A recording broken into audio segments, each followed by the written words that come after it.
శ్రీమద్ భగవద్గీత 13వ అధ్యాయము 32, 33, 34వ శ్లోకములు.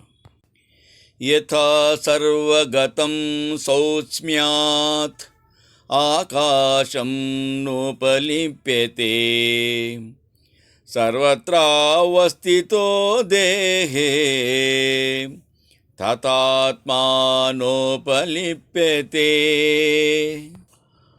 సూక్ష్మమైన ఆకాశమంతటను వ్యాపించియు దేనిని కూడా అంటనట్లు ఆత్మ దేహమందంతటను వ్యాపించియు కూడా అంటుటలేదు. యథా ప్రకాశయత్తేకః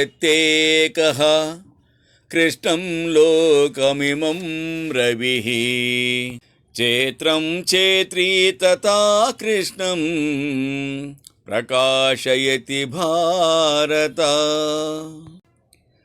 భారత, ఒకే సూర్యుడు ఈ సమస్త లోకమును ఎట్లు వెలిగించుచున్నాడో అట్లే క్షేత్రజ్ఞుడగు ఆత్మదేవుడు మొత్తము శరీరములను ప్రకాశింపచేయుచున్నాడు.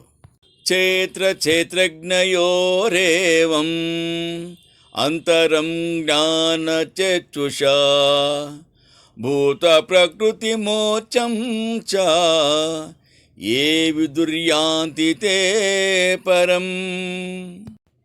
ఎవ్వరు జ్ఞాననేత్రమును పొంది క్షేత్రజ్ఞుల యొక్క విలక్షణత్వమును, ప్రాణులకు ప్రకృతి బంధము విడిపోవు మార్గమును తెలిసికొందురో వారు ఉత్తమగతిని పొందగలరు.